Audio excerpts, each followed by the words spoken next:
Salut à tous, bienvenue dans la suite de notre série de tutoriels sur la création de jeux mobiles sur Unreal Engine. Dans cette vidéo, on va faire des trucs majeurs. Donc, un est majeur, l'autre est mineur. Le mineur, c'est on va configurer la touche pour pouvoir sauter. C'est quelque chose qui sera un peu plus rapide. Et la chose majeure qu'on va faire, on va commencer avec à gérer les animations. On va créer notre blueprint d'animation, on va faire quelques premières configurations, on va faire quelques premiers tests. Et dans la vidéo qui va suivre maintenant, on va entrer plus en profondeur dans le blueprint d'animation. Alors déjà dans cette vidéo, pour ceux qui n'étaient pas dans la vidéo passée, on a fait ces petits mouvements-là, comment faire bouger notre joueur, mais il ne peut pas encore sauter, donc c'est ce que je vais faire tout à l'heure. Alors pour ça, on va venir dans notre content, le dossier blueprint, on a créé un dossier input, et là, on va créer notre input action. On va venir sur input action. Je vais le nommer IA pour input action et jump, comme ceci. Puis, on va le laisser ainsi parce qu'on a besoin de l'ouvrir. Vous pouvez enregistrer, faire CTRL S dessus. Vous allez faire input mapping. On va ajouter un nouveau mapping. On va choisir le nouveau qu'on vient d'ajouter. La touche que je vais assigner ici, c'est espace pour sauter. Puis, j'enregistre. C'est la chose la plus compliquée, principale à faire ou compliquée, ça dépendra. Maintenant, on va ouvrir notre blueprint du personnage. Ici, on va chercher l'entrée qu'on vient de configurer. Jump, comme ceci. On va dérouler à deux pins qui nous intéressent ici. Trigger et completed. OK. À trigger, on va juste taper jump pour prendre le nom jump. En fait, l'option pour sauter, c'est déjà préconfiguré dans Unreal Engine. On n'a plus besoin de faire trop de configuration.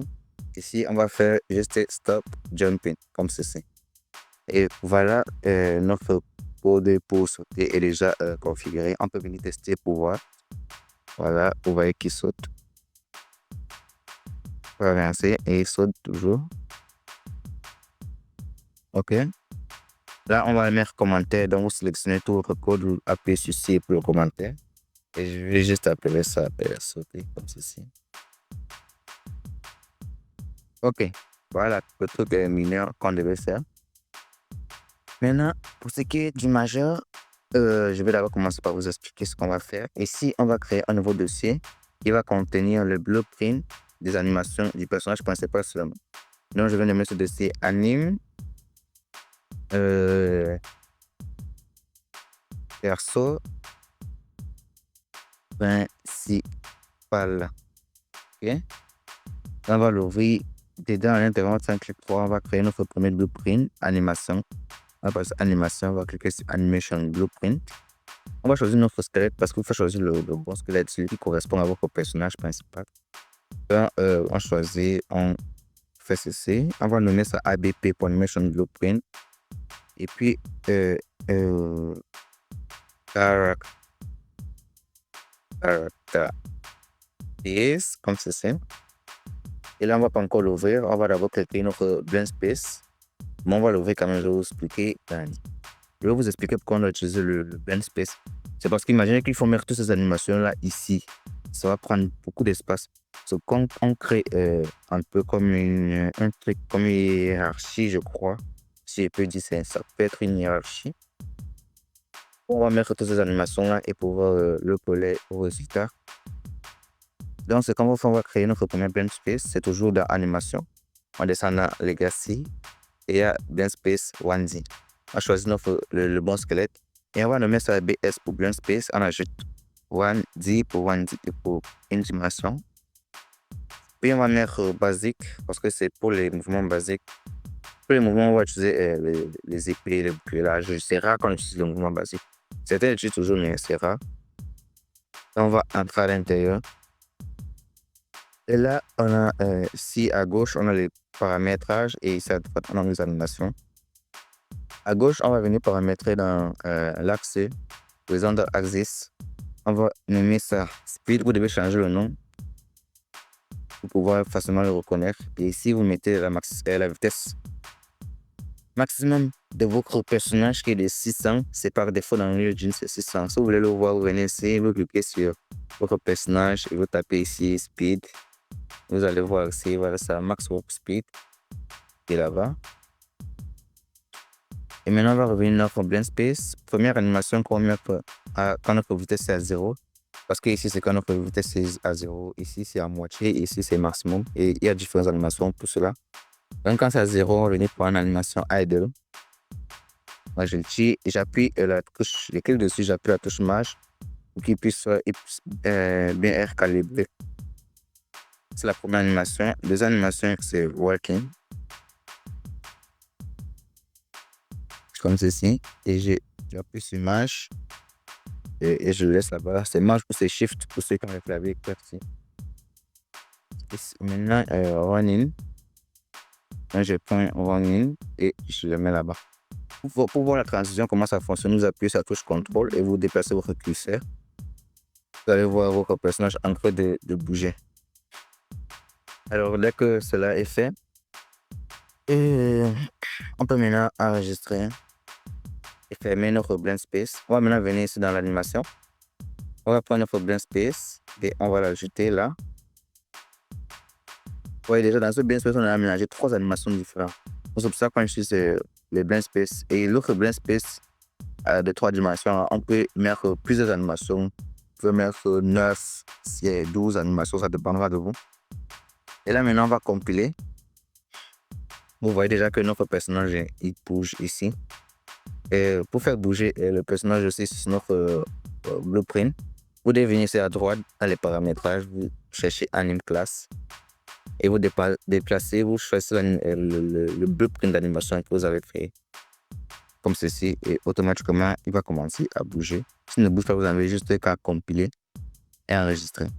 Et là, maintenant, ici, on a besoin d'une variable de speed qui puisse bouger, parce que là, il bouge dans notre blueprint, mais si je lance le jeu et que je le fais bouger, il est juste sur la position idle, il ne marche pas, il ne court pas. Donc, on a besoin de speed pour pouvoir faire la transition. Alors, comment est-ce qu'on fait pour avoir speed? On a venu ici sur Event Graph. On ne va pas utiliser ce code. Pourquoi? Parce que je n'ai pas envie d'utiliser cette fonction-là partout. Donc, j'ai besoin juste du caractère dans les 2 variables, le caractère et le movement component. Donc, c'est bien ici. J'ai besoin de celui-ci entier et j'ai aussi besoin de celui-ci à part.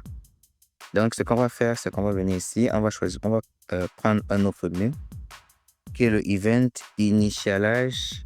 Dans le Event Blueprint Initialize Animation. On va prendre celui-ci. OK.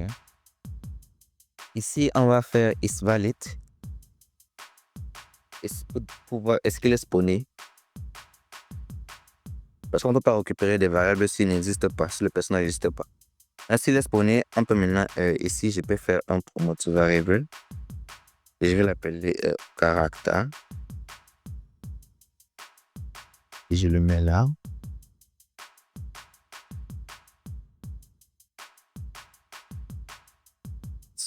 Je vais ma souris dérange un peu. Ok, j'arrange un peu mon code. Et maintenant, on a besoin du movement component. Donc, je vais tirer depuis la variable et je vais faire un get movement component ici. Et lui aussi, on va le promouvoir en tant que variable. Donc, je viens ici et je vais faire promote variable. Je vais l'appeler movement component.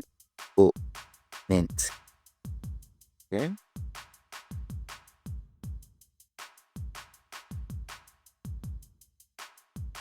Ok. Là, on peut dire que c'est bon. Mais maintenant, qu'est-ce qui se passe alors si c'est pas valide alors? Parce que ça, c'est un code qui va se lancer juste une seule fois. Si ce n'est pas valide, qu'est-ce qui va se passer alors? Imaginez qu'il y a eu un délai dans l'apparition du personnage. Il va lancer ce code et il va s'arrêter là. Autant ce n'est pas la meilleure chose à faire. Maintenant, quand il n'est pas valide, alors il faut qu'on fasse un code qui va faire en sorte que ça va faire une boucle jusqu'à ce qu'il apparaisse dans le monde. Donc ici, on va faire un delay. Et 0,5 secondes. Et dès que le temps la passe, on revient maintenant et on exécute encore la condition isValid pour voir est-ce qu'il est valide. Et quand maintenant ça va valider, il va maintenant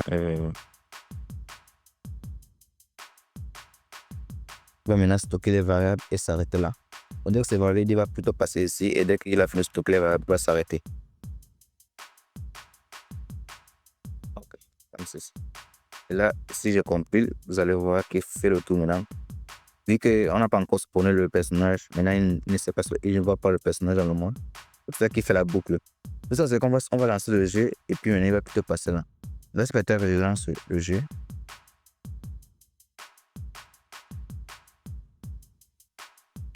Maintenant, qu'est-ce qu'on va faire ici? Vu qu'on a déjà nos variables, première chose à faire maintenant, on a besoin de notre speed. On va comme la variable character. On va faire un get velocity pour prendre la vélocité. Donc, get velocity, ceci. Et maintenant, vu que ce n'est pas des types float parce qu'on a besoin d'une valeur flottante, ici c'est une valeur de type vectoriel, donc c'est une variable de type vectoriel. On va prendre le pin là et on va faire un get, non, on va plutôt faire un vector length. On va calculer le vector length. Et dès que le vector length est calculé, maintenant on va promouvoir la réponse en tant que variable et on va le nommer speed. Ok.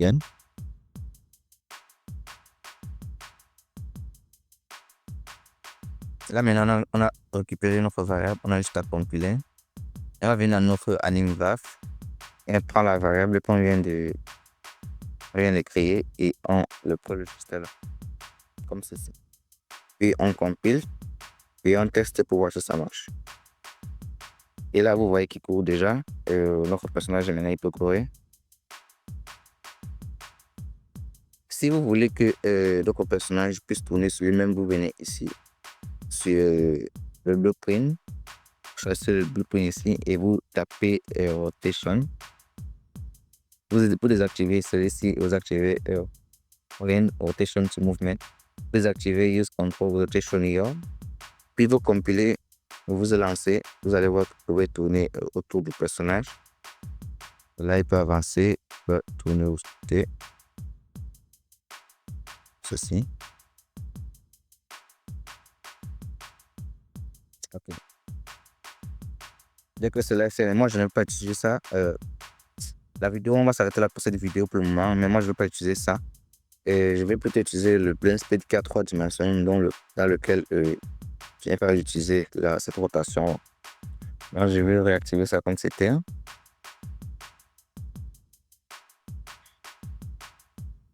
Puis maintenant, on a un truc à faire. Si vous l'avez remarqué, regardez un peu la transition de l'animation. Elle est un peu brusque. Regardez comment il va s'arrêter. C'est brusque. Donc, pour arranger ça, on va venir dans notre Blend Space. On va chercher l'option ici dans Sample Smoothing, Weighted Width. Et on va mettre la valeur 5. La valeur 5, c'est la valeur qui marche toujours. Donc, c'est la valeur qui est mieux. Dans le machin, la fluidité n'est pas trop exagérée et c'est aussi minimaliste. On va venir, on va juste, je vais enregistrer et on va encore tester pour voir. Vous allez voir maintenant que la transition est mieux gérée. Regardez. C'est plus brusque comme c'est l'était. Ok, comme j'ai dit, on va s'arrêter là pour cette vidéo. Et dans la vidéo prochaine, on va entrer plus en détail dans l'animation, dans le blueprint animation. Et là, on va juste s'arrêter là pour cette vidéo. Vous voyez, on n'a pas l'animation quand notre personnage saute. Donc, quand il saute, il est juste en l'air comme ceci. Et on va faire ça dans la prochaine vidéo. Et on va aussi entrer un peu plus en détail dans les blend space et comment gérer notre animation blueprint, comment récupérer les variables depuis cet événement-là. Bon, je vous dis ciao et on se voit à plus dans la prochaine vidéo.